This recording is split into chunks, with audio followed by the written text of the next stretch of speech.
Hello, everyone. Welcome to Cat Sports, and it's Tigers baseball time. Talk about the Tigers. They did some stuff this week. Skubal's arbitration hearing ended today when we know the results of the hearing. We'll go by news from what we heard first.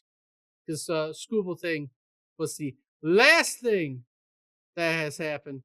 And Mickey Loach died. That's the sad news of since the last time we talked.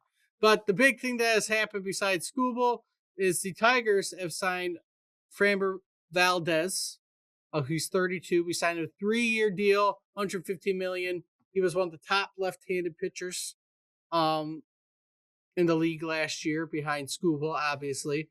I think he was like third amongst left-handers last year in innings pitched and strikeouts. A lot of high value. He was Astros ace.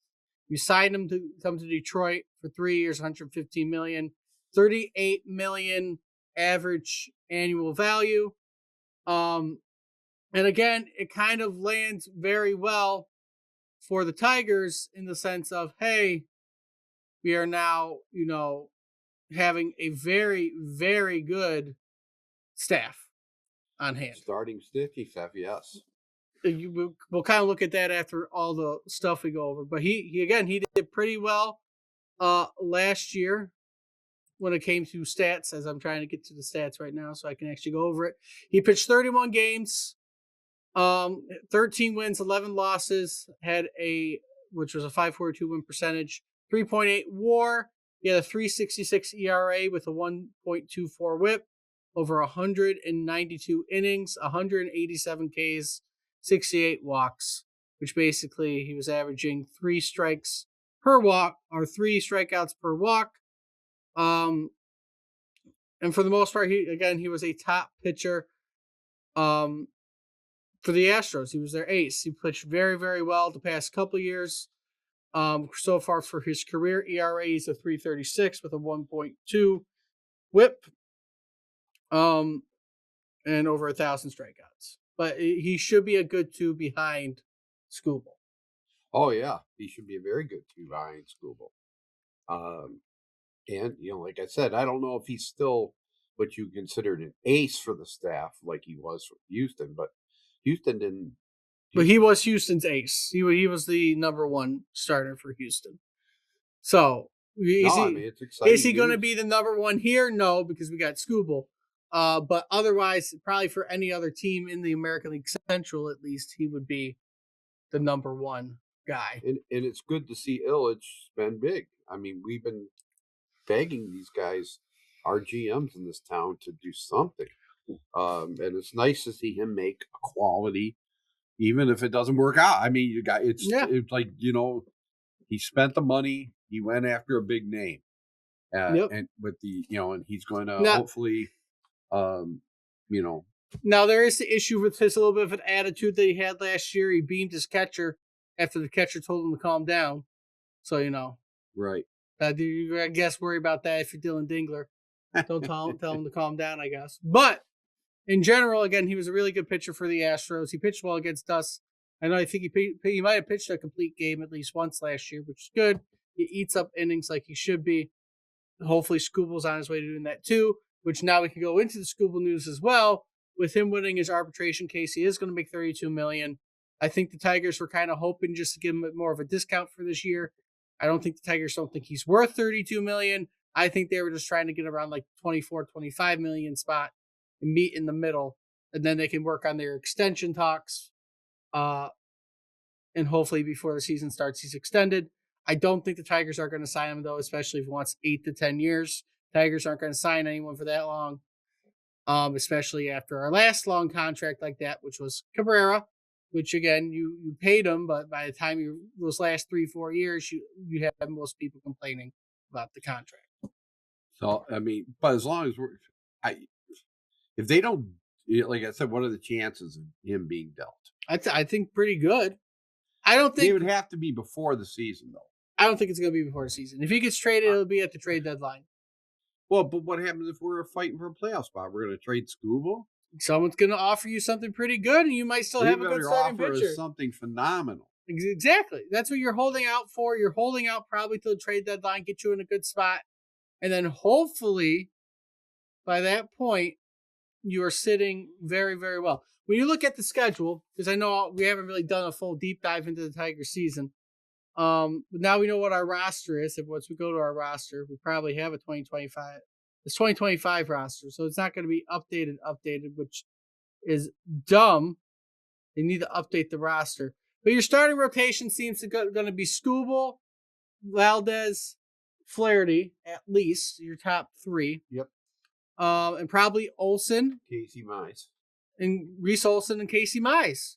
And Casey Mize pitched very well last year, and Reese Olsen pitched pretty well last year. And that's a hell of a rotation. Right? That is a very good rotation in general.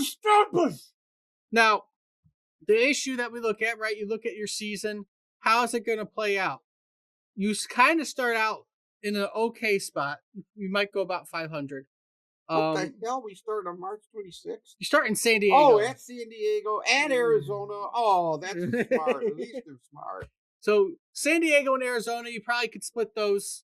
Then you're going to come home to play St. Louis, which could win that series. The Twins, who aren't going to be as good, won't be that good this year. So we start out with the National League? Yes. 2. Arizona's National League.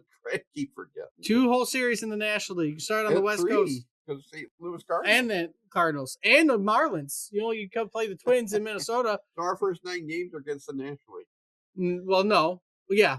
And then you play 4 games against the AL Central team, and then 3 more against the National League. Your month of April isn't really that bad. No, I don't think so. San Diego's a good team. Your tough series might be the San Diego series, the Boston series, the Milwaukee series. We want to go to Cincinnati. They're playing at Cincinnati in April. Ooh. We go to Cincinnati for a nice little $14 on a Sunday. Is that an indoor stadium now? No. It's gonna be cold. It's too early in the season. And then add Atlanta. A very favorable first month to get your lease going, and obviously from there you'll see how it goes. But when I was looking at their schedule, I think one good thing to point out, right? You look at who are you playing down the stretch. Again, it goes year by year, right? Who's good, who's not. But if we go off of how teams were last year, you have a way easier month of September than you had last year. You're going to play the Twins. You're going to play the Guardians, which should be your tough series because Guardians aren't ever easy against you. The Twins again. The Rockies. Toronto will not be easy, but then you play the White Sox, Nationals, and Pirates. You have a very favorable last month of the year, in my opinion. Oh, wow, yeah. Compared to last year. You don't really play major competition compared to how you were last year. You never know how these teams again, shape up. how they were last year. They could be different this year. I don't expect too much different though from the Rockies, White Sox, and Pirates. They suck. I don't expect we should get Skeens on our team along with Valdez. Do that at the trade deadline. Get Paul Skeens on the team. That'd be awesome. That's going all in. You are definitely going against LA if you're planning to have Skeens, Valdez, Flaherty, Skubal, and whoever else on your rotation right there. That is a 3-headed monster. If I had to say anything about that, no, you can't afford that shit. Skeens is under. You can let Skeens go after 2 years, technically, if you want to, or trade him. I let Skubal go. Depending on who you want to let go in these deals. But in general, when you're looking at it, again, that last month is favorable for you. You will be playing LA late in the year and at the end of August. That will probably be your tough time. But in general, you play every team now every year. Everyone's schedule is the same. Besides divisional opponents. It doesn't matter. Are the Angels still in Anaheim? Yes. Okay. No, it says Los Angeles. They're called the Los Angeles Angels, but they play in Anaheim. Okay. They haven't moved. Well, weren't they one time called the Anaheim Angels? The Los Angeles Angels of Anaheim. That's what they were called. Regardless, everybody plays the same teams every single year now. Your advantage is that the AL Central is not really the toughest division. No, and there hasn't been much improvement from last year inside the division. I would even say Cleveland really hasn't done that much to help themselves this offseason. So when you're looking at the standings, do you expect the Royals, Twins, or White Sox to make noise?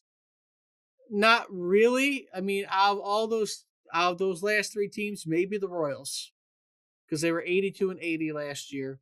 Maybe they have a better year this year. But I don't expect the White Sox to be much better. I don't expect the Twins to be much better. And again, Cleveland didn't do too much besides, have a hot last month of the year last year. Right. Or else you would have walked away with that division if you didn't fall apart at the end of the last year. You really fell apart. You fell apart.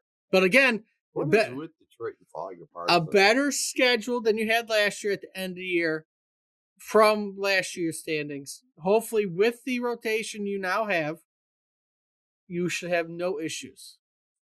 You have backup. Because again, our big guy from last year, who's probably not going to be even on the team, is Milton. Troy Milton probably won't be on the roster.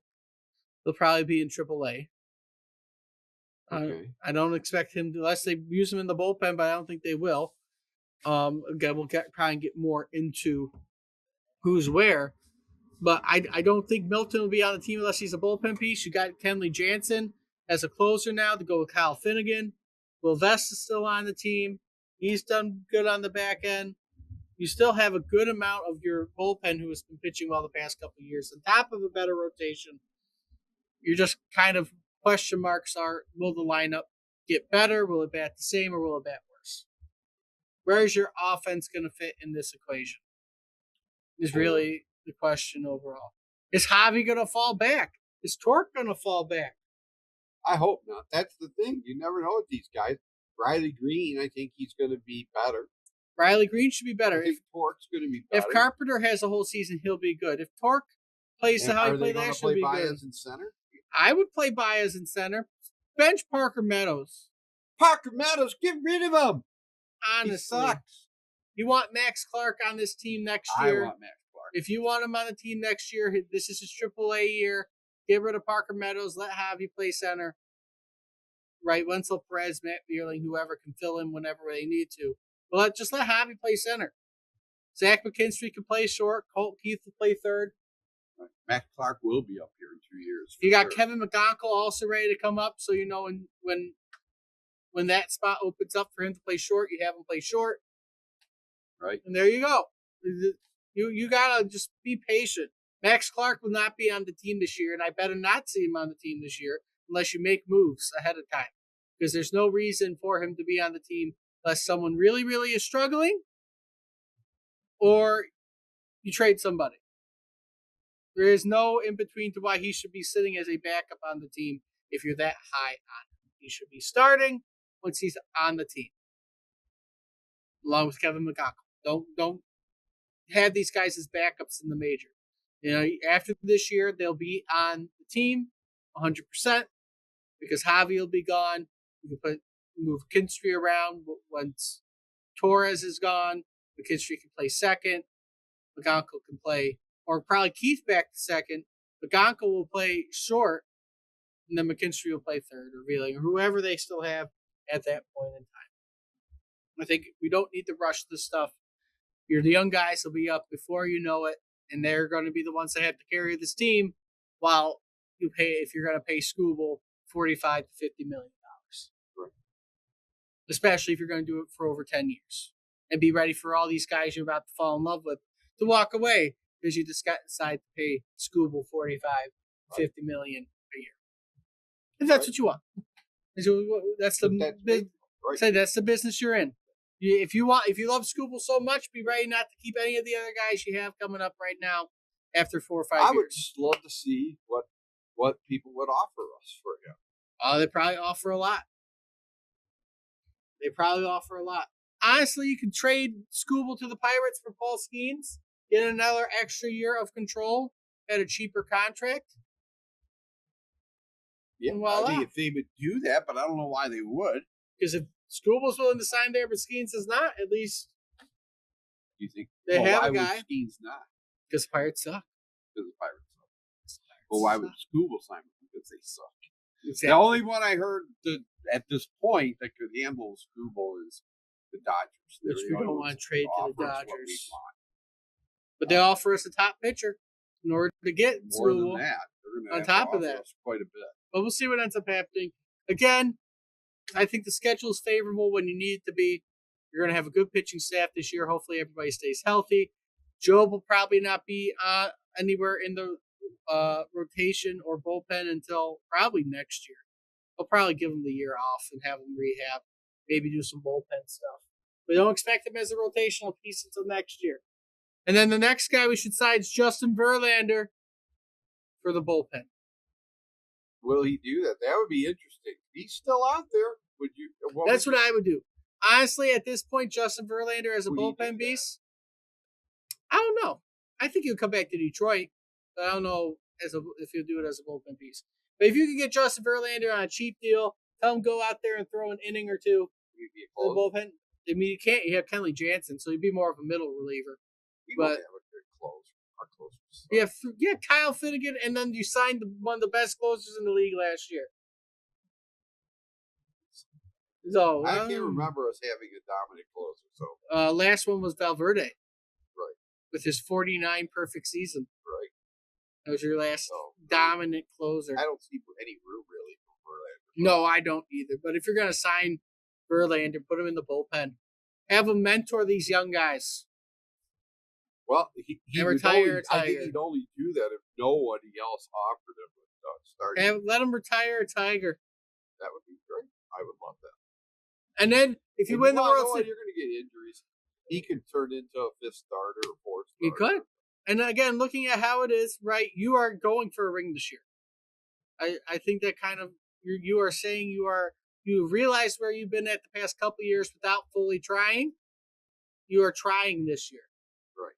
This is signing. It shows you that they're up. But with signing Valdez, that shows you they're trying this year to at least make a better run. I would say the past 2 years, they've been just seeing, okay, where this team is at.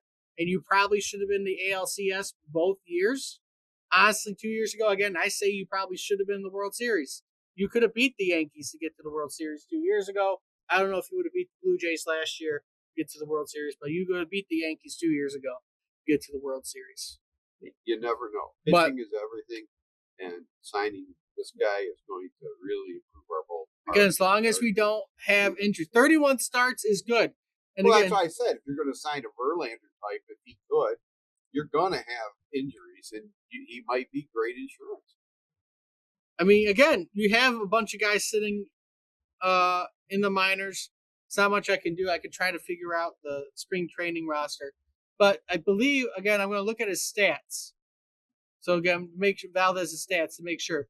He hasn't started less than 28 games since 2021. Good. Which is very consistent. He started 28 in 2024. So that means he was out probably for a short stint in injuries. But in general, again, he hasn't been getting hurt that much. So hopefully he stays healthy and we don't have to worry about anything else. Did Houston win their division? No, they didn't even make the playoffs. They didn't make the playoffs. I didn't think so. Didn't make the playoffs. They didn't think so. First year in a long time. But again, he's done well. And in the postseason, he is also, he hasn't won a postseason game since 2022. What? Oh, that's not good. He had a 9 ERA in 2023 and a 6.23 ERA in 2024. So postseason wise, he has kind of sucked these past couple postseasons he wasn't. So let's hope that changes if we make the postseason. He's 7-6, but he had since 2020 he had 3 wins. 2022 he had 3 wins. I don't know there's no run support shown on here either, so I don't know if because in his one start in 2024 he gave up 7 hits and his earned run was 6.23, so he gave up a good amount of runs in 2024 and again 9 for 9 innings in 2023, so also not great. So we'll see how he does. But we'll end it here. If you like what you see, like, comment, subscribe, let us know what you think about the Tigers acquisition and the Skubal arbitration and what we all need to do before spring training starts in about 2 weeks. Pitchers and catchers reports next week. So we're going to be starting soon. But hopefully we're in a good spot. Until next time. Okay.